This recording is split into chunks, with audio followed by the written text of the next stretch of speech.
Bem-vindo ao desconfinamento. Aos poucos todos damos largos passos em direção ao desconfinamento social. Mas quais são as consequências de termos estado isolados durante tanto tempo? É isso que vamos descobrir junto de uma convidada muito especial. Aqui eu digo aos pais para não desistirem, não é? Para, mesmo com umas caras feias às vezes e com alguma resistência, vamos conversar, lá está, vamos empatizar, vamos dizer que também nós temos receio, mas que juntos, com passos pequenos mas seguros, certamente que vamos conseguir. Mais perto de mim, tu não vais embora, preciso de ti, no mundo lá fora, hoje eu caio sem a tua mão. Sem ti eu não tenho chão.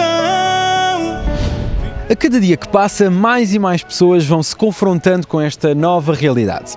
Mas quais serão as principais consequências de ficar tanto tempo confinado em casa?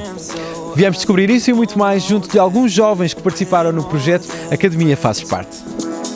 Ever since you came around, I've never been sober, always in my head.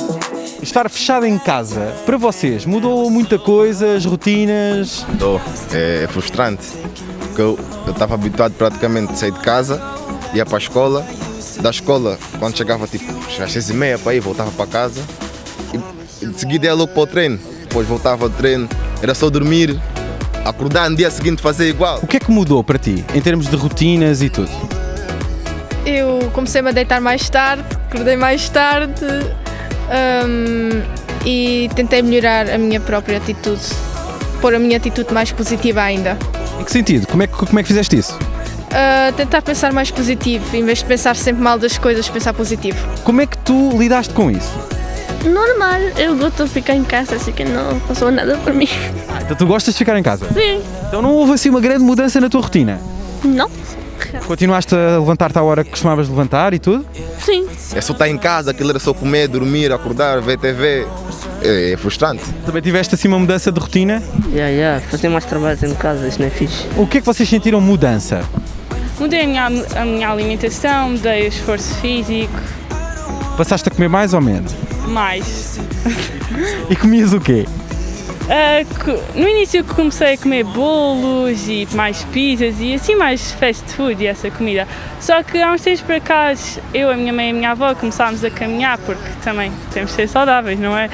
E começámos a comer comida mais saudável e a beber batidos, que eu adoro, então. Em termos de alimentação, vocês mudaram muito a vossa alimentação?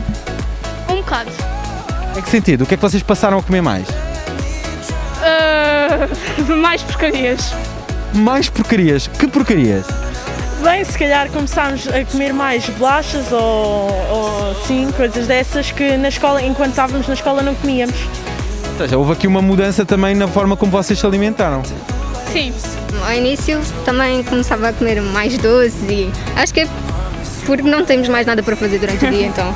É aquela idazinha assim à socapa ao frigorífico, um chocolatinho aqui. Eu acho que melhorei no sentido de fazer trabalhos. Eu, quando estava na escola, não fazia trabalhos de casa e agora comecei a fazer. Ganhaste mais responsabilidade. Sim. Muito bem. Então achas que uma das competências que tu ganhaste nesta pandemia foi responsabilidade? Sim. Isso é uma ótima competência.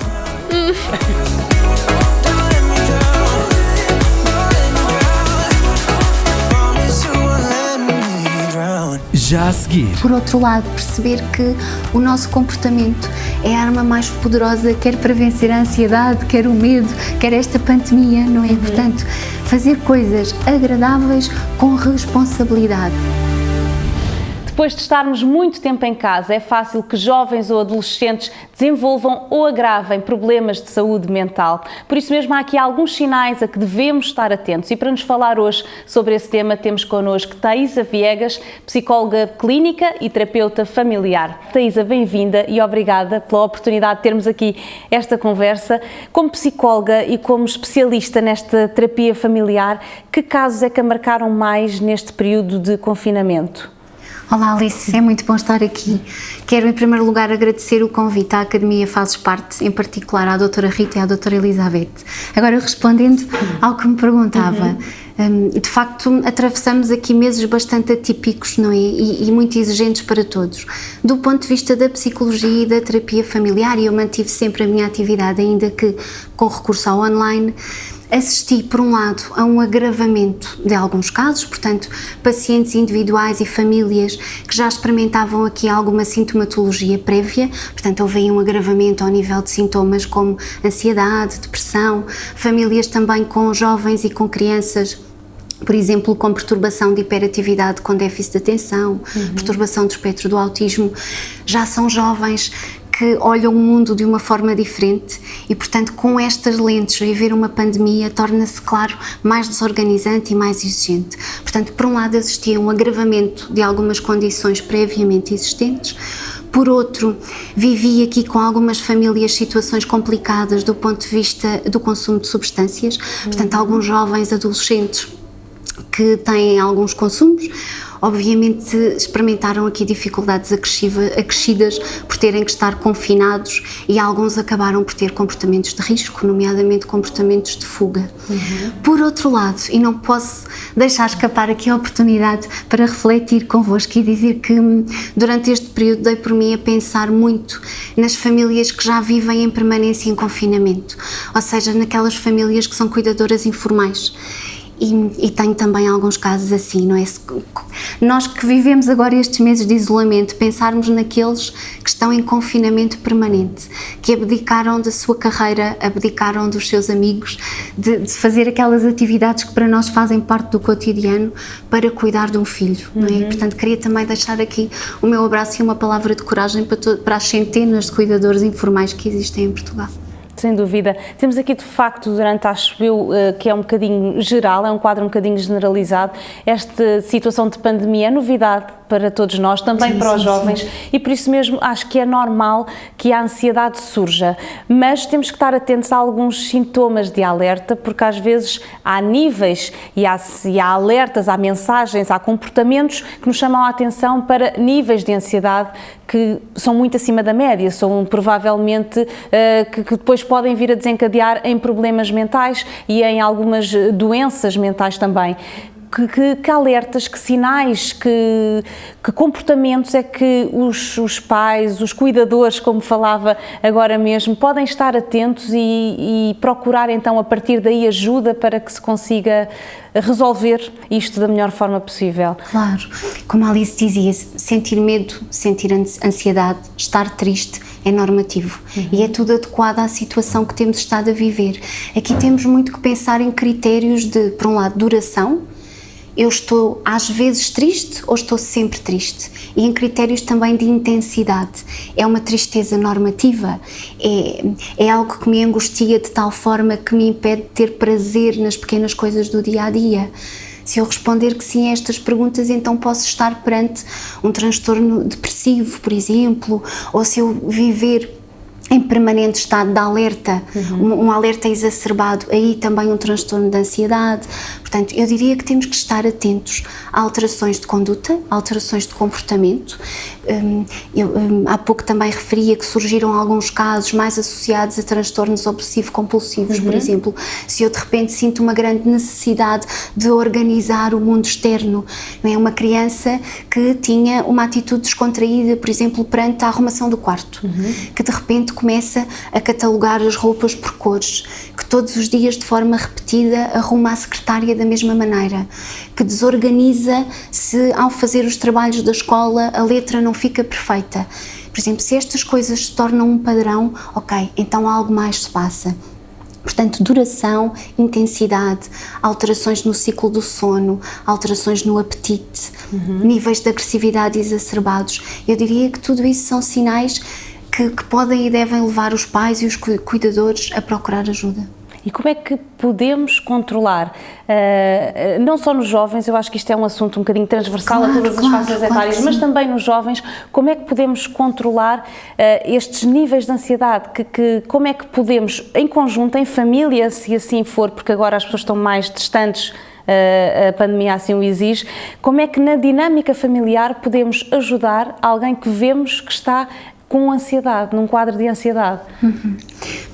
Acho que, por um lado, primeiro temos que normalizar, não é? E nós, hoje, a sociedade atualmente valoriza muito o belo, o perfeito, a felicidade, e quase não nos é permitido sentir tristeza, ou sentir medo, ou sentir ansiedade. Portanto, eu diria que, em primeiro lugar, normalizar, empatizar, mostrar que também nós, não é? E adultos neste caso, também nós nos sentimos assim, não é? Mas, por outro lado, capacitar os jovens no sentido do autoconhecimento e do autocontrole, ou seja, há coisas que nós podemos fazer para nos sentirmos melhor, certo? Podemos manter aqui algumas rotinas saudáveis, fazer coisas que nos ajudem a sentir prazer, a sentirmos-nos bem. Por outro lado, perceber que o nosso comportamento é a arma mais poderosa, quer para vencer a ansiedade, quer o medo, quer esta pandemia, não é? Portanto, fazer coisas agradáveis com responsabilidade, capacitar as crianças e os jovens que acreditamos neles, não é? Nós, na clínica, falamos muito aqui no empoderamento do agridoce da vida, porque a vida é mesmo assim, é agridoce. E, portanto, se nós soubermos aceitar com a mesma naturalidade os aspectos mais positivos e os mais negativos, estamos a contribuir para todos vivermos tudo isto de forma mais tranquila. Sem dúvida. Enquanto psicóloga, que mensagem é que gostaria de passar a quem nos vê, sobretudo às classes mais jovens também, que para eles às vezes é um bocadinho mais difícil perceber esta situação do isolamento, porque são idades em que faz parte ainda mais a partilha, faz parte do grupo de amigos, faz parte toda a interação a que estávamos habituados e que de repente pode continuar a acontecer, mas de outra forma, muito mais adaptada. Que mensagem é que lhes quer deixar enquanto temos que viver nesta nova normalidade? Uma mensagem de esperança e também de empoderamento, lá está, não é? De que todos juntos, através do nosso comportamento, um comportamento responsável, que vamos conseguir ultrapassar esta situação. Por outro lado, queria também alertá-los para os perigos aqui das adições dos videojogos, do tempo excessivo nas redes sociais. Também me sinto muito preocupada com essa questão, porque este isolamento, ao retirar-nos este convívio, este face a face, este toque, os jovens procuraram ainda mais refúgio nas redes sociais, e quando o eu está frágil, eu vou procurar a validação no outro e muitas vezes vou incorrer em comportamentos de risco, vou expor-me excessivamente, não é? E sabemos que as redes sociais têm coisas fantásticas, mas também podem representar um perigo acrescido. Portanto, alertava também para estes dois aspectos. Também gostava de referir que neste momento observo também aqui o fenómeno contrário. Trabalho com alguns jovens que não querem sair de casa, que os pais estão a tentar aqui algum desconfinamento, naturalmente em segurança, e são os filhos que dizem: eu não quero sair sequer do quarto. Não é? Porque acabaram por criar aqui um refúgio demasiado seguro. Este também será um sinal de alerta que há pouco não referi e que gostava de reforçar. O que é que se pode fazer nesses casos? Aqui provavelmente serão jovens que já tinham uma condição prévia de algum isolamento social. Lembro-me de alguns, por exemplo, com situações de bullying, e que para esses jovens, eu tenho jovens que não sentiram saudades da escola, o que é muito triste, não é? Porque a escola devia ser um lugar para ser feliz, um contexto de relações múltiplas e gratificantes. Infelizmente para alguns jovens não é, e para esses eu sinto que está a ser tremendamente difícil regressar ainda que a esta nova normalidade, não é? Porque ali eles estão seguros. Aí criaram o tal castelo, não é? A tal gaiola dourada, onde sentem que estão mais protegidos dos outros. Aqui eu digo aos pais para não desistirem, não é? Para, mesmo com umas caras feias às vezes e com alguma resistência, vamos conversar, lá está, vamos empatizar, vamos dizer que também nós temos receio, mas que juntos, com passos pequenos mas seguros, certamente que vamos conseguir. É muito aqui um não desistir. Queria também reforçar uma preocupação tremenda que tenho, que é com o estigma que existe em relação à saúde mental em Portugal. O silêncio mata. O silêncio continua a ser o maior inimigo da saúde mental em Portugal. O silêncio, a vergonha, o não pedir ajuda. Muitas pessoas sentem-se sozinhas, mas eu acredito que para todos nós existe alguém que nos consegue ajudar. Basta que não nos fechemos numa redoma de silêncio. Essa era assim a grande mensagem que eu gostava de deixar.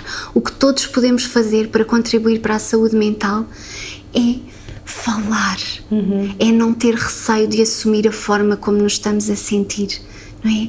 Todos nós temos o potencial para ser o melhor possível. Às vezes só precisamos que alguém acredite nisso connosco. Portanto, por favor, não fiquem em silêncio, peçam ajuda. Sem dúvida. Às vezes falamos tanto de cuidar do corpo e se calhar falamos menos de cuidar da mente. E faz falta cuidar da mente. Somos um só, não é? Corpo e mente somos um só, não podemos negligenciar nenhum dos dois. A Thaisa, como psicóloga melhor do que ninguém, sabe-nos dizer: é possível cuidar da mente de forma muito saudável e é possível recuperar muitas mentes, verdade? Eu acredito que sim. Eu acredito que o ser humano tem um potencial tremendo. A única coisa irreversível é a morte. O resto nós conseguimos melhorar, sem dúvida. Sem dúvida. Thaisa, foi um gosto ter esta conversa Muito obrigada, consigo. Alice, para mim também. Um bocadinho emocionada pelas suas palavras. Muito obrigada por este momento. Eu é que agradeço. Obrigada. Obrigadíssima. E depois de tanto tempo em casa, é provável não saberes como é que vais passar as tuas férias. Nós deixamos-te aqui uma dica e sempre em segurança.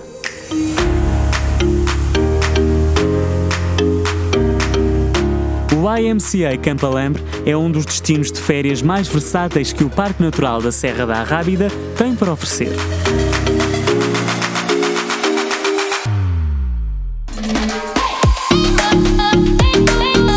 A envolvência com a vegetação e os muitos trilhos de terra batida distribuídos pelos vários hectares do parque tornam-no um local ideal para quem gosta de praticar caminhadas, seja sozinho ou acompanhado.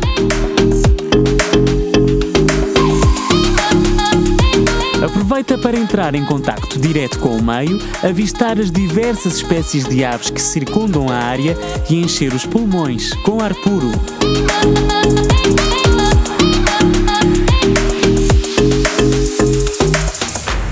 No final do dia, aproveita a tua estadia num dos nossos bungalows rústicos, totalmente equipados para relaxar e desfrutar de um bom tempo.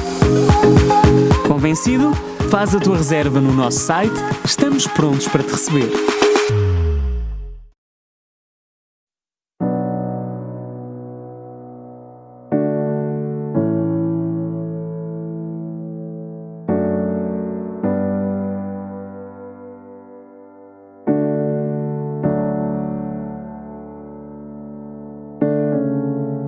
Quando vi que eras tu quem me faz refém do amor que em mim guardei, eu vejo em ti parte de mim. E foi assim que de mim tu fizeste alguém. Conto aqui tudo o que eu sei, olho para ti. És parte de mim, yeah. Foi o sorrir, chorar que me prendeu. Teu olhar e o meu, agora teu. E a saudade vem para ficar mais perto de mim. Tu não vais embora, preciso de ti no mundo lá fora. Hoje eu caio sem a tua mão, porque sem ti eu não tenho chão. Fica perto de mim, tu não vais embora, preciso de ti no mundo lá fora. Hoje eu caio sem a tua mão, porque sem ti eu não tenho chão.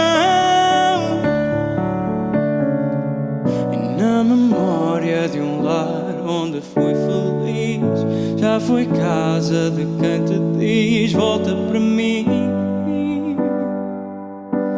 És parte de mim. E o vazio de não ter quem pertence aqui, esta dor que mora em mim, volta para lembrar que sou parte de ti. Foi o sorrir, chorar que me prendeu. Teu olhar e o meu, agora teu. E a saudade vem para ficar mais perto de mim, tu não vais embora. Preciso de ti no mundo lá fora. Hoje eu caio sem a tua mão, porque sem ti eu não tenho chão. Fica perto de mim, tu não vais embora. Preciso de ti no mundo lá fora. Hoje eu caio sem a tua mão, porque sem ti eu não tenho chão.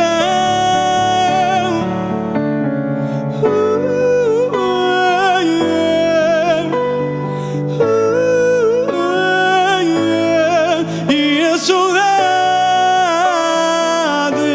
vem para ficar mais perto de mim, tu não vais embora. Preciso de ti no mundo lá fora. Hoje eu caio sem a tua mão, porque sem ti eu não tenho chão. Fica perto de mim, tu não vais embora. Preciso de ti no mundo lá fora. Hoje eu caio sem a tua mão, porque sem ti eu não tenho chão.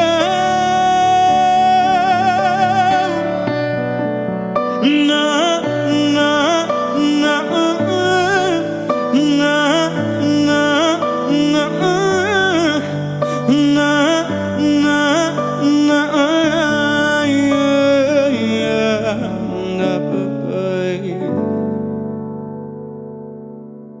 E é ao som de Ciro que nos despedimos por hoje. Estamos de volta na próxima semana para o último desconfinamento. Já sabes, passa pelas redes sociais da YMCA Setúbal e fica a par de tudo o que se passa, até porque todos fazemos parte. Até para a semana.